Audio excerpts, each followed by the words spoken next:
Assalamualaikum warahmatullahi wabarakatuh. Kali ini bahas masalah HID lagi. Iya, karena akhir-akhir ini kalau memperhatikan suara rekaman penulis ini suaranya agak kasar ya. Agak kasar karena HP-nya beda. Jadi sebelumnya pakai Oppo Reno 5, sekarang pakai Asus ROG Phone 2. Oppo Reno 5 itu lumayan ya. Tapi ya sayangnya di take over, jadi terpaksa penulis harus pakai ROG Phone 2. Kalau soal kelemahan yang HP Oppo itu terutama soal gambarnya ya. Gambarnya terlalu terang atau terlalu gelap. Jadi kalau misal di bawah jalan gini, transisi dari terang ke gelap bisa nyantol gelap terus, atau kemudian jadi terlalu terang. Gambarnya ya jadi nggak bisa dinikmati ya, level. Padahal itu teknologinya sudah teknologi paling tinggi untuk AI video. Ya penulis sendiri nggak pakai mode AI ya. Karena ya mode AI sering lupa. Berarti enak juga saya pakai mode AI. Tapi ya biasanya nggak pakai. Nah sekarang karena pakai HP ROG Phone 2, jadi tahu bahwa ini HP-nya lemah dalam hal suara. Jadi dalam hal suara Oppo itu lebih baik. Jadi penulis kalau merekam kan pakai software kamera bawaan. Jadi software kamera bawaan ini selalu suaranya otomatis dikeraskan. Jadi kalau suaranya lemah otomatis jadi keras. Jadi walau suaranya tanpa diproses pun bakal kedengaran saya. Walau mungkin agak lemah tapi tetap kedengaran. Nah yang Asus ini terlalu keras gitu ya. Yang bikin masalah adalah suara background jadi ikut keras juga. Jadi menggunakan mic yang sama pakai Asus, itu suara background jadi terlalu keras. Sementara itu kalau yang pakai Oppo nggak sampai terlalu keras itu, walau suara aslinya juga nggak terlalu keras juga. Ya memang sih ya, kalau kita pakai mentahan seperti pakai software open kamera, itu suara nggak akan keras sama sekali, nggak kedengar malah. Ya. Kita harus mengeraskan sendiri. Tapi kalau pakai open kamera, artinya kita bisa ngatur kekuatannya sehingga suaranya nggak sampai bikin berisik. Sementara itu yang di Asus terlalu keras sehingga ya jadi bikin berisik. Ya ini ya yang ingin menulis jadikan bahasan. Karena yang namanya fitur tambahan ya kok malah jadi nyusahin gitu loh. Jadi sekarang karena suaranya terlalu keras, jadi muncul komplain dari pemirsa, suaranya berisik gitu ya.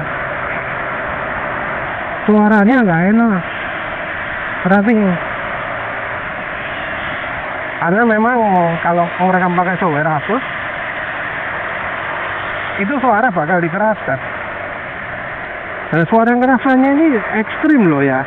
Karena bahkan ya, mic-nya penulis sudah bungkus plastik yang agak tebel, yang membuat suaranya teredam. Tetap aja suara latarnya yang keras. Padahal suara mic-nya itu teredam banget. Mic-nya wis dibungkus kain sama slow tip. Mesinnya senyap, tapi ya tetap keras aja. Karena di mic ini ada auto gain untuk memperkeras suara otomatis.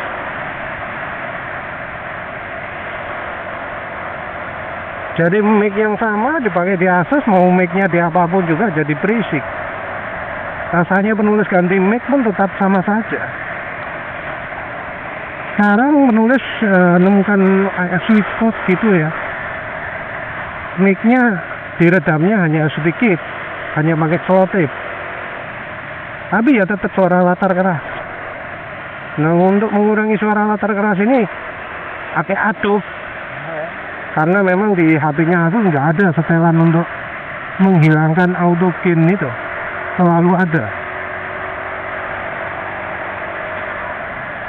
Nah, penulis sebenarnya cari-cari software yang bisa menjernihkan suara, yang bisa menghilangkan suara latar.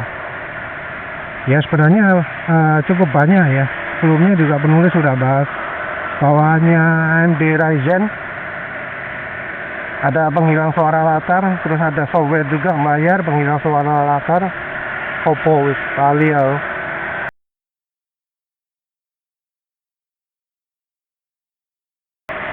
Masalahnya itu harus pakai komputer yang speknya cukup tinggi, yang Ryzen-nya, yang satunya lagi bayar.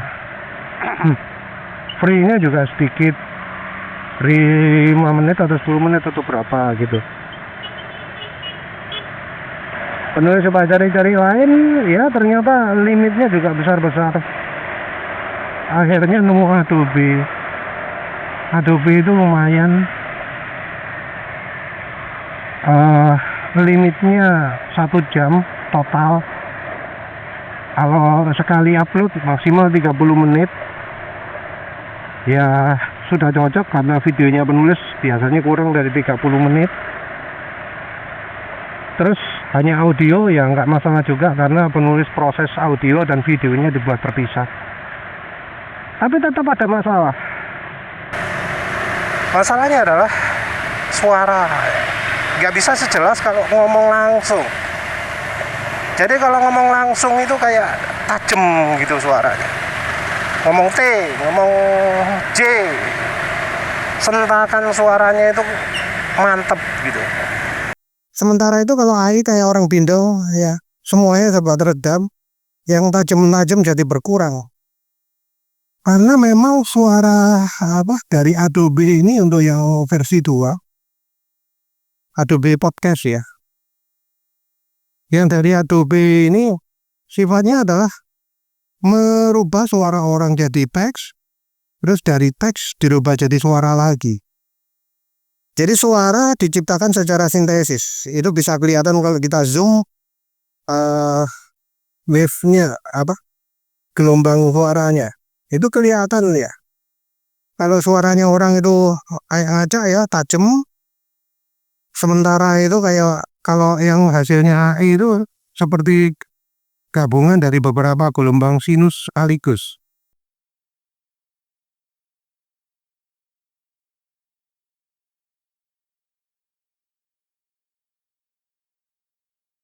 Jadi yang dilakukan AI-nya Adobe itu adalah meniru suara orangnya, terus kemudian menghasilkan ulang suaranya pakai sintesis. Tentu dia juga berpikir membedakan suara mana yang yang suara latar, suara mana yang suara orangnya. Yang di create ulang, yang diciptakan ulang itu adalah ya suara orang ngomong saja. Jadi kalau penulis buat noise gitu ya, suara tak tak tak tak tak tak tak, cuma suara tak yang pertama yang kedengar, yang suara tak yang lain nggak kedengar karena dianggap noise.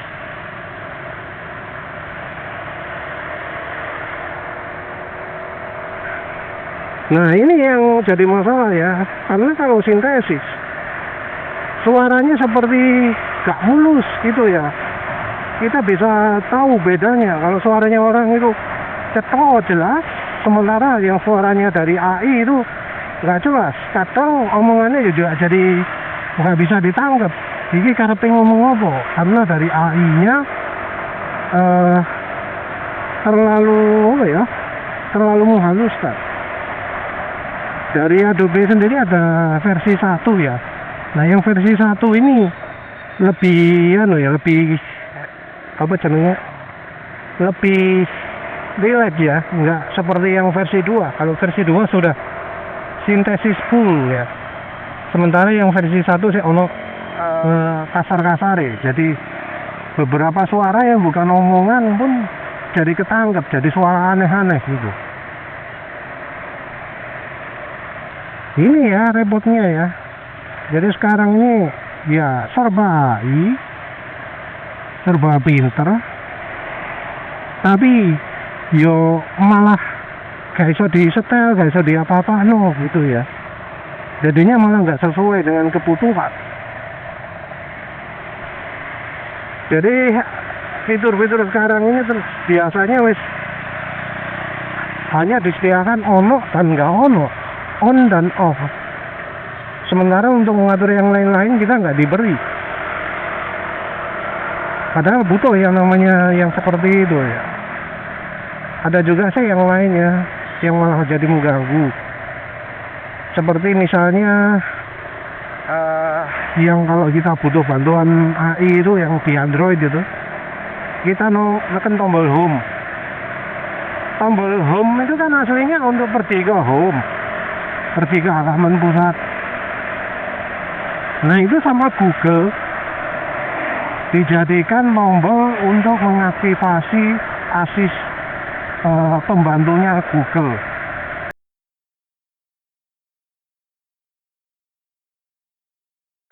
Ya sebenarnya nggak masalah sih ya, nggak masalah dijadikan tombol gitu. Yang masalah adalah ketika orang butuhnya tombol home ya, terus ternyata kena sabotase sama fitur itu.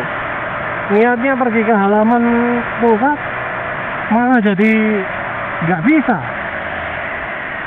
maunya ke home malah jadi nggak bisa, jadi terpaksa pakai tombol back. Tombol back sendiri kalau di aplikasi kan ya sifatnya beda. Tombol back itu kalau di aplikasi kan jadi sama kayak nge-close juga. Ada sesuatu yang sedang kita kerjakan, kalau kita back jadi hilang yang kita kerjakan itu. Karena kadang orang pakai tombol home adalah untuk pindah ke aplikasi lain atau buka aplikasi lain. Itu jadi nggak ada. Ada tombol touch ya.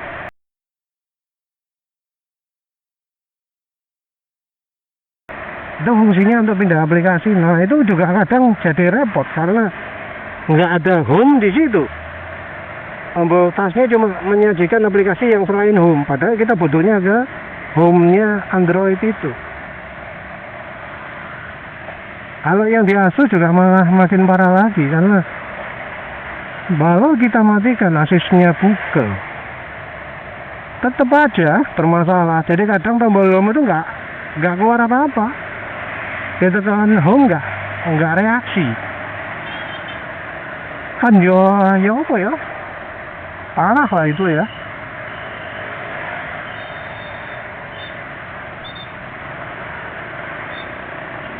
Tombol yang fungsinya untuk membantu, tapi karena setelan nih, karena opo gak berfungsi dengan baik, malah jadi pengganggu. Akhir-akhir ini juga ya banyak ya iklan-iklan AI gitu ya, banyak yang iklan-iklan menunjukkan wah ini gitu ya. Padahal ya sebenarnya kemampuannya terbatas, bahkan kalah sama yang misalnya yang free ya, yang gratisan. Jadi seperti misalnya menciptakan video gitu ya, menciptakan video kita ditunjukkan gagah gitu ya, kita bisa langganan sekian 10.000 sebulan. Tapi kita nggak diberitahu bahwa ternyata itu cuma template. Jadi yang bisa kita lakukan itu ya cuma yang ditunjukkan, yang didemokan pada video iklan tersebut. Jadi ditunjukkan lagi di klub malam, di apa di ring tinju. Wes ikut toh. Ono setelane macam-macam untuk berubah macam-macam. Misalnya, AI kami pintar. Contohnya salah satunya dalam menciptakan gambar bergerak, gambar animasi kartun, menciptakan buku untuk anak-anak. Ya bisanya hanya untuk menciptakan buku seperti itu, gak iseng tuh yang lain-lain. Dan ternyata yang menawarkan itu sama saja. Ada provider yang lain, ya tetap sama menciptakan hal seperti itu yang gak beda dengan yang sebelumnya. Jadi mungkin kalau omongannya adalah AI as service ya, menyediakan jasa layanan AI untuk melakukan sesuatu yang khusus.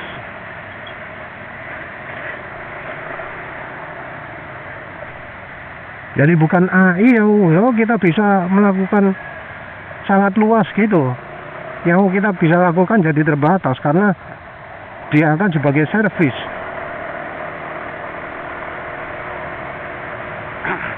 Yang menyediakan AI itu hanya makelar lah disebut aja ya.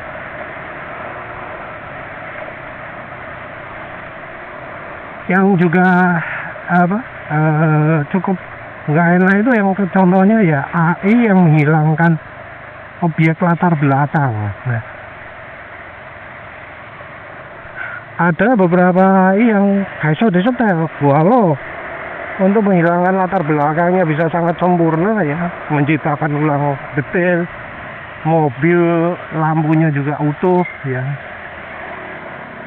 Tapi kemudian digantikan oleh objek lain, jadi ada muncul objek lain. Nah itu kan gak seneng loh.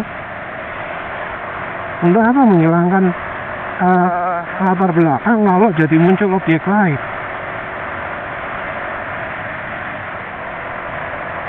Dan itu nggak ada opsi untuk mematikan. Ya kan percuma ya. Ya sebenarnya banyak sih fitur-fitur seperti itu ya. Fitur-fitur yang masih sesuatu, tapi karena nggak bisa disetel, kita jadi nggak suka. Ya rasanya bakal makin banyak ya seperti itu. Tawaran AI itu ya, yang ya jadi manfaatnya kecil karena nggak ada hal-hal yang bisa kita lakukan yang lain, cuma monoton saja AI-nya. Jadi walau AI jadi nggak banyak membantu. Ya wes lah, ringan saja. Terima kasih sudah menonton. Assalamualaikum warahmatullahi wabarakatuh.